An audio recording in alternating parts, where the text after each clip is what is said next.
네, 세계 눈 우리 눈 최종건 연세대 교수와 함께했는데요. 최 교수가 좀 개인적 사정으로 앞으로 3주 동안 저희와 함께할 수가 없습니다. 그래서 아주 귀한 분을 저희가 어렵사리 모셨는데요. 저만 보면 언제 잘리냐고 물어보는 김종대 전 정의당 의원과 함께하겠습니다. 어서 오십시오. 이거 어떻게 5주년을 넘기셨어요? 이거 저 농담이 아니라 저만 보면 언제 잘리냐고 거의 고사를 지내는 분입니다. 이건 5년을 채운 건 정말 경하드립니다. 그렇죠. 예. 네. 아까 그랬죠. 50년 채우라고 지금 그러잖아요. 50년. 50년은 뭐 지금 머리가 허옇게 지금 서리가 내렸는데 그거 어떻게 가능합니까? 10년은 안 됐고. 10년까지는 뭐 그냥 뭐 어떻게 잘 보이세요? 네. 어디에? 몰라요. 많이 죽지. 네. 네. 자, 오늘 이야기 좀 한번 해봅시다. 국방 전문가를 모셨으니까 평소 궁금했던 이거부터 한번 여쭤보겠습니다. 아마 이번 주 안에 최상병 특검법이 처리되지 않겠습니까? 네. 일단 국회에서는 처리가 될 텐데 이 사건을 다루면서 저도 그런 생각을 참 많이 했고 많은 촌철님들도 똑같은 말씀을 하셨습니다. 아니 도대체 이 건이 이렇게까지 커져야 되는 건이냐? 아니 이럴 일이 아니었죠. 아니잖아요. 누가 보더라도. 아니죠. 그러니까. 사실 그 작년 여름에 이제 박정원 대령을 항명수괴죄로 입건하면서 1차 폭발이 있었는데요. 그 뒤에라도 뭔가 좀 그 과하게 잘못 처리된 점이 있었다 하고 소극적 사과라도 하면서 공소 취하를 한다든가 이 수습 조치가 있었다라면 거기서 아마도 대법원 마무리가 되고 총선 때 이렇게 뭐 런종섭이다 무슨 호주 뭐 대사 논란 이런 걸로 국민의힘 지지율 폭락 이런 사태까지 왔겠습니까? 그게? 그러니까 결국은 사달은 이른바 임성근 구하기에서 비롯됐다 이렇게 봐야 되잖아요. 그렇죠. 그렇게 봐야 되는 거죠. 그래서 이제 2차로 도대체 임성근이라는 사람이 뭔데? 이 이야기가 있었고 이거 결국 구명로비 있었던 거 아니냐. 요 의혹으로 연결이 됐던 거잖아요. 네, 그렇습니다. 관련해서 지난주에 상당히 이제 크게 파장을 일으켰던 게 이른바 골프 모임 단톡방 내용이 공개가 됐어요. 예. 이게. 그래서 결국은 이게 마지막 퍼즐이 아니냐 이런 이야기가 좀 많이 나왔던 건데 일단 제가 거기서 여쭤보고 싶은 게 해병대 1사단에서 초청했다고 하잖아요. 네. 그러니까 거기에 골프장이 있다라는 거죠. 예, 1사단 체력 단련장이고요. 네. 이건 군인들이 주로 사용하고 그럼 거기는 부킹을 어떻게 합니까?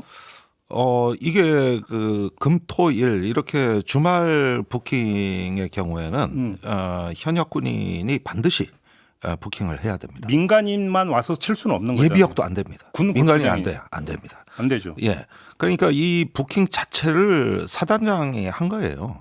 임성근 1사단장이. 자, 그러니까 임성근 근데 사장님은 몰랐다잖아요. 아니 그러니까 그 해명이 이상하다는 거예요. 난 뭐 거기에 나오는 기업인 뭐 이땡땡 그 사람 모른다. 여기까지는 이해가 가요. 몰랐을 수도 있어요. 근데 골프 모임을 갖다 계획한 것 자체를 모르는 일이라 그래 버리면 이게 논리적으로 맞지가 않죠. 민간인이 어떻게 골프 모임을 군 골프장에서 그걸 계획합니까? 그러니까 그래서 혹시 만에 하나의 가능성을 염두에 두고 질문을 드리는 건데 민간인만 와서는 골프를 못 치니까 네. 군 관계자 누군가가 연결이 돼야만이 부킹이 되는 건데 그게 꼭 사단장이 아니라 부사단장이거나 계급이 좀 낮은 사람이거나 영관급에는 이럴 수는 없는 겁니까? 이건 사단장 나오로 몫으로 나온 그 부킹입니다. 그러니까 그래요? 예, 그걸 T라 그러죠. 사단장 몫으로 나온 T다. 이렇게 흔히 얘기하거든요. 실제로 이 민간인들이 그날 골프 모임이 일정이 안 맞아서 이제 초청에 응하지 못하니까 사단장은 자기 앞으로 나온 T를 활용해가지고 실제 제한한 날짜에 골프를 칩니다. 다른 사람들하고? 예, 다른 사람들하고. 그래서 그 전에는 그러면 그게 정말 사단장 몫이었던 게 거기서 확인이 거기에 되는 이제 골프장 1사단 그 골프장 사용 내역에 보면은 소장 임 땡땡 이렇게 나와 있거든요. 이건 사단장이 부킹한 사단장 몫으로 나온 T라는 게 딱 자료에 박혀 있죠. 예. 그러면은 이거는 최소한 사단장이 직접 안 했다 하더라도 사단장실에 어떤 보좌관이나 어떤 뭐 부관이 할 수도 있는 거고. 근데 그렇다고 사단장을 팔 수는 없는 거고. 그렇죠. 당연히 보고 들어갔다고. 아니 그러면 임성근 사단장이 자기가 초청해놓고 자기가 몰랐다고 얘기하는 거 아닙니까? 근데 예를 들어서 이제 주선자가 보니까 네.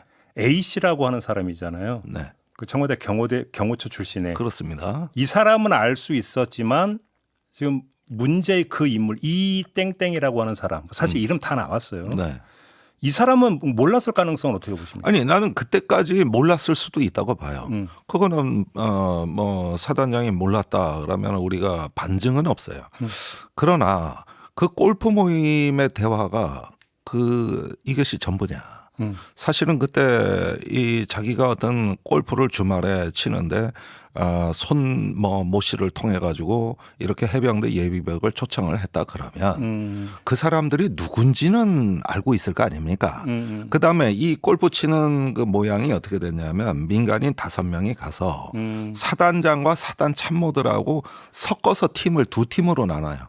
그래서 민간인 2, 뭐 군인 3, 민간인 3, 군인 2 이렇게 해가지고 2개조로 나눠서 골프를 치고 예. 사단장하고 환영 행사도 하고 예. 그다음에 여러 뭐 만찬도 하고 이런 행사가 다 계획돼 있는데 예. 그러면 누군지도 모르는 상태에서 이런 인원을 편성해 가지고 골프 계획을 짠다? 그 말이 됩니까 그게? 그러니까 이분들은 특별히 특히 그 이땡땡 그 기업인은 말하자면 주빈이에요, 주빈. 지금 송도세기님이 댓글 달아준 민간인도 부킹 가능하다고 이렇게 댓글 아니 달아주죠. 금토일 이때를 한번 보십시오. 그러니까 손님이 없을 땐 가능하죠. 그런데 몰릴 때가 있잖아요. 이때는 반드시 예비역도 아니고 현역 장교가 부킹을 하게 돼 있습니다. 그리고 어차피 또 그 단톡방 내용 5월 말 2박 3일, 네. 6월 초 2박 3일 2개가 지금 제시가 되잖아요. 예, 그렇습니다. 그리고 그때 하여간 임성근 사단장은 그때 골프를 친 건 확인이 된 거고. 예. 그러면 어차피 그건 임성근 사단장 이름으로 예약이 되어 있었던 걸로 추정을 할 수밖에 없다. 예, 이건 사단장 몫으로 나온 티를 외부 손님을 위해 가지고 인맥을 쌓기 위해서 활용하려고 예. 본인이 제안한 것이고 초청을 정식으로 한 겁니다. 네. 예, 시간 계획까지 다 나와 있어요. 이런 걸 어떻게 민간인이 짭니까? 그러니까. 부대 안에서의 시간 계획인데. 그러면 결국은 그 임성근 사단장과 그 도이치모터스의 공범으로 해서 네. 판결을 받았던 그 이모 씨가 그 시점에 알았든 몰랐든지 간에 네. 이모 씨가 그러면 구명 로비 하나의 창구가 됐을 가능성을 배제할 수 없다 이렇게 추정이 돼야 되는 걸까요? 그러니까 이 사안에 대해서는 저는 작년 9월경에 제보를 받았어요. 제보를 받으셨어요? 네. 그런데 뭐라고? 아니 해병대 예비역 모임이 예. 거기 뭐 전직 경호처도 있고 예. 또 도이치모터스 주가 조작에 가담하신 주범도 있고 이런 분들이 임성근 사단장하고 어떤 그 상당한 네트워크가 돼 있어서 최해병 사건에 대해 가지고 구명 로비에 가담한 의혹이 있다. 그게 단톡방 멤버들이잖아요. 그런데 이번에 언론에 공개된 단톡방 멤버 보니까 다 들어가 있는 거예요. 그래서 이 점을 분명히 아셔야 돼요. 여기서 단톡방은 골프의 그 팀을 편성하고 같이 가기 위한 어떤 단톡방이지 이 단톡방이 이들의 관계의 전부가 아닙니다. 뭐 그때 다른 게 있을 수 있죠. 예. 이 단톡방 이후에도 교류는 끊임없이 이어졌다는 거예요. 혹시 그 정황을 갖고 계십니까? 확보한 게 있습니까? 있습니다. 근데 왜 여기서 공개를 안 하십니까? 그건 다음 시간에 제가 다음 주에? 아니 뭐 어쨌든 다음 주? 아니 그런데 이런 부분에 대해서는 제보자가 별도로 존재하고 또 그 제보자에 의해 가지고 향후에 어떤 공수처나 특검에 참고되는 내용이 있다면은 제보를 하겠다는 입장이기 때문에 그 제보자가 예 그리고 사실은 뭐 언론사 이름을 말해도 될까 모르겠습니다만 JTBC 탐사팀이 오래 전부터 이 올해 초부터 이거는 굉장히 아주 뭐 목숨을 걸었다 싶을 정도로 세게 취재한 거예요. 단톡방을 단톡 보도한 게 JTBC니까. 네. 그래요? 그래서 그 부분은 후속 보도도 있고 앞으로 진행된다. 이 단톡방에서의 대화 내용은 그중에 일부일 뿐이라는 걸 확실히 강조해 드립니다. 그러면 다른 정황이 있다라는 말씀이시죠? 물론이죠. 알고 있다라는 말씀이시죠? 예. 알고 있다라는 거죠? 확실히 합시다. 아니 그런데 너무 예. 집요하게 저를 다 그냥 미천을 드러내시면 제가 여기서 다 한꺼번에 아니 날이면 날마다 오는 날이 아닌데 그러면 저 입장에서는 당연히 해야죠. 뭔 소린가요? 조금만 해봐요. 조금만. 아니 아직 계란이 반밖에 안 익었어요.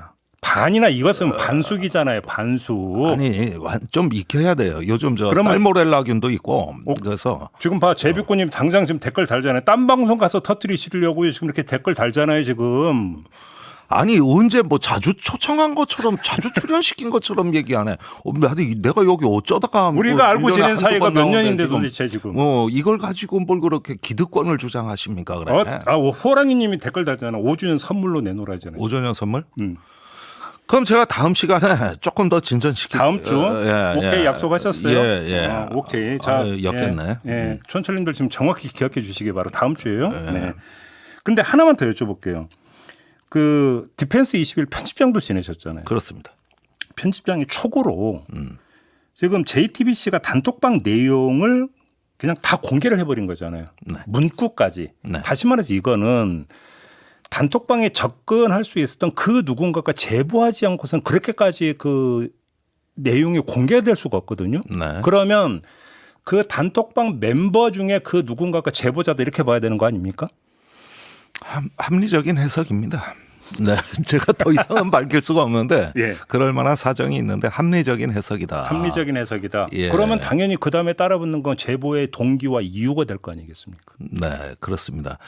근데 이 부분은 제보자 본인 입장이 있기 때문에 뭐 그거는 이해가 됩니다. 존중해야 되는 입장이고 예.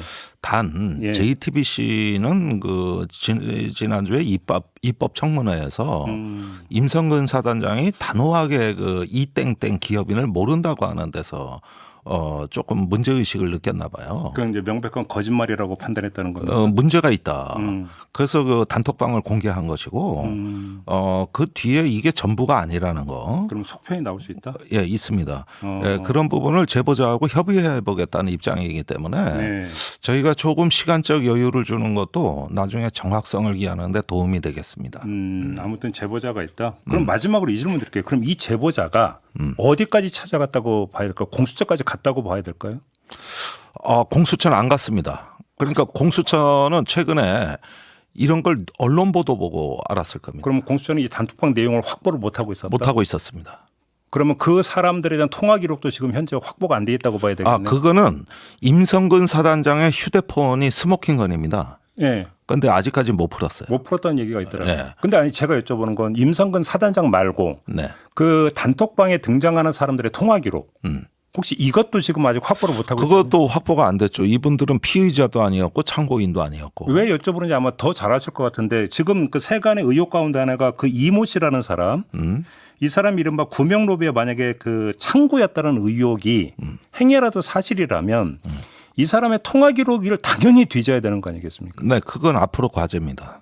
아직은 시간이 7월 19일까지죠. 네. 기한이. 아직은 좀 남아있다고 봐야 되겠네요. 아직은 남아있대.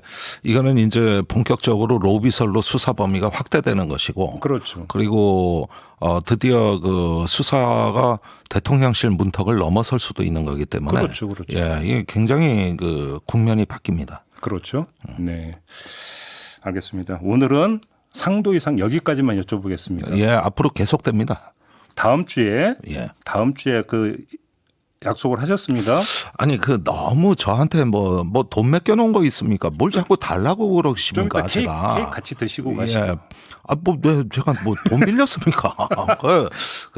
좀 너무 그렇게 보채지 마시고 제가 또 다 그 입장을 고려해서 또 제가 혼자만 알고 있겠습니까? 제가. 알겠어요. 뭐 예. 이 수많은 사람이 지금 듣고 계시니까 예. 네, 그렇게 이해를 하도록 하고 네. 오늘 또 하나 여쭤볼게. 한미 연합 훈련. 네. 지금 이게 유의해서 봐야 된다는 말씀하셨어요. 예. 어떤 점에서 그렇습니까?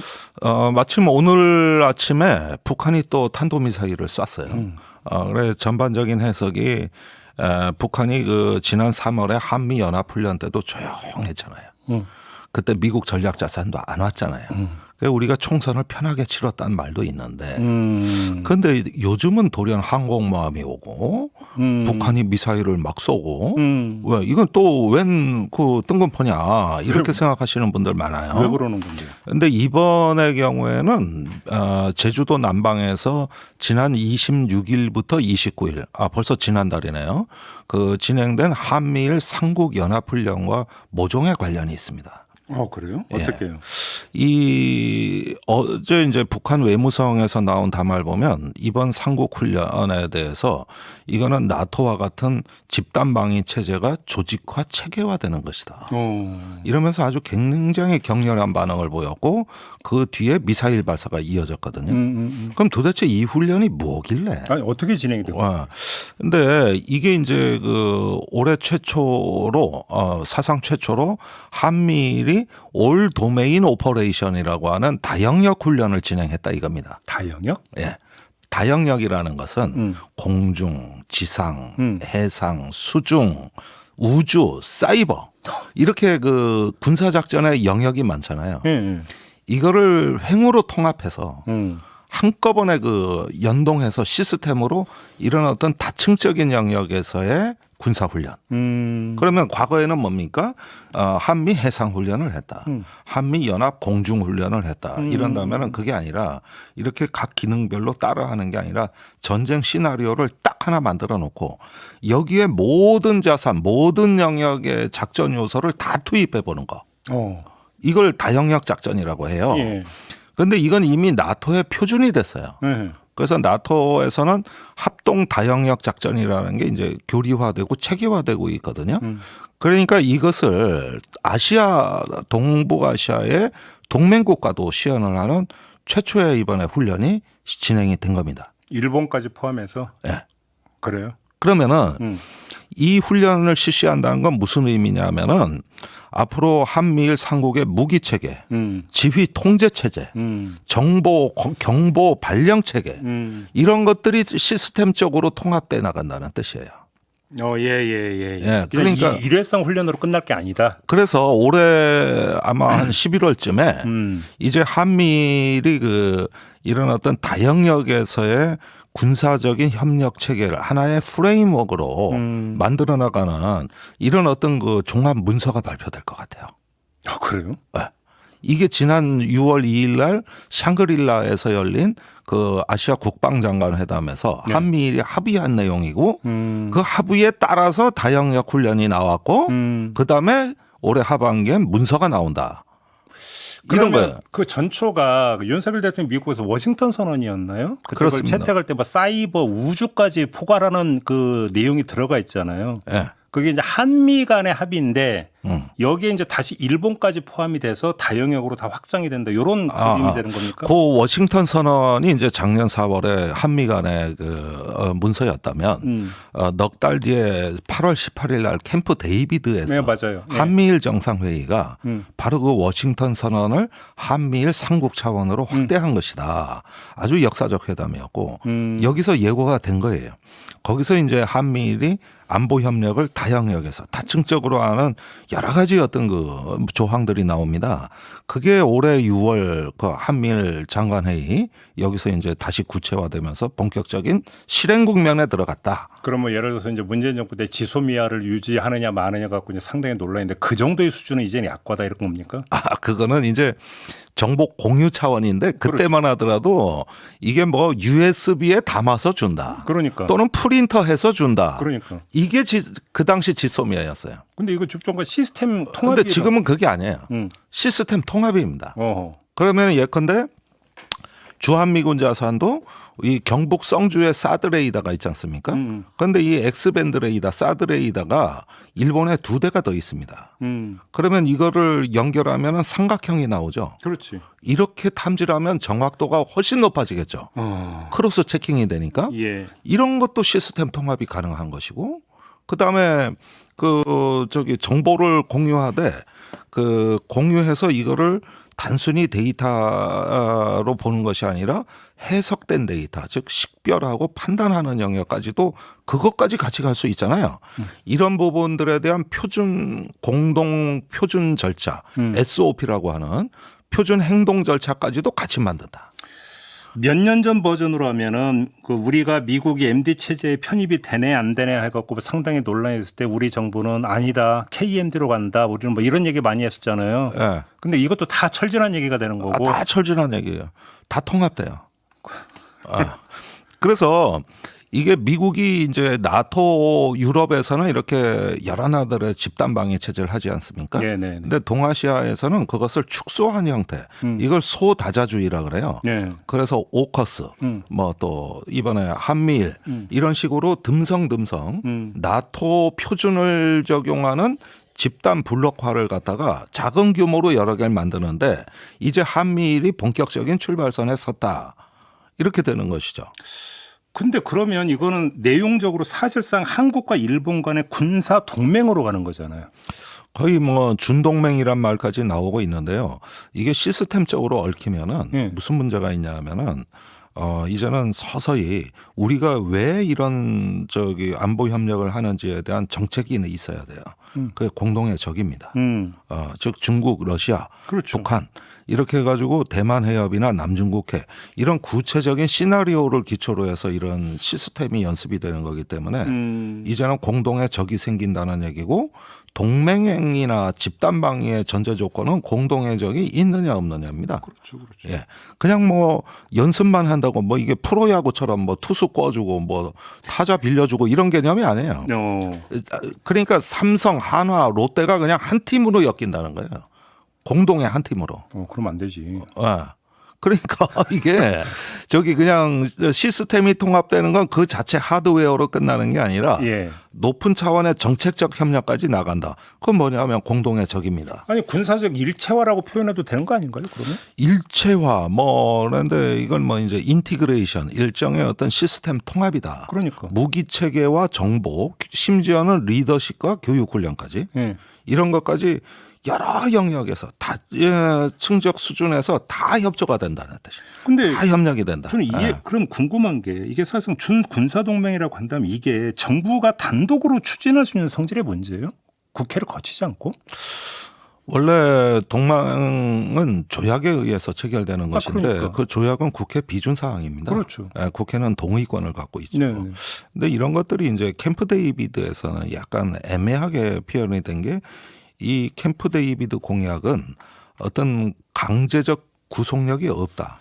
이렇게 또 맨 밑에다가 한 줄 박아놨어요. 그게 이제 조약이라는 해석을 피해가기 위한 문구로. 그죠? 그때 그렇죠. 그 얘기가 좀 나왔었었죠. 예. 네. 그래서 법적 의무나 구속력을 부과하지 않는다고 조약문에 선언문에 나와 있거든요.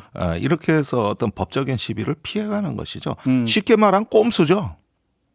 아니 그러면 이게 국회 손 놓고 있으면 안 되는 거잖아요, 근데. 그러니까 이것은 한 나라의 어떤 주권과 또 국민의 안전에 심대한 영향을 끼치기 때문에 네. 이럴 때 입법기관이 이제 참여할 수 있는 방법이 없다는 거는 우리 헌법 체계의 중요한 흠결 사항이고 일본의 경우에는 미일 안보 조약이 있고 거기에 맞춰서 3, 4년마다 가이드라인을 다시 정하거든요. 이게 수백 페이지로 돼 국회 심의를 받습니다. 그러니까 이 미일 동맹은 뭘 하자는 동맹이다. 뭘 하기 위해서 그 수단은 뭐고 방법은 뭐다. 이런 게 국회에 설명이 되고 심의된다는 거예요. 근데 우리는 그런 절차가 없습니다. 그러니까요. 근데 아무튼 그래서 이제 어찌 본다면 첫 실행 훈련으로 지난 26일부터 29일까지 그 훈련이 있었다.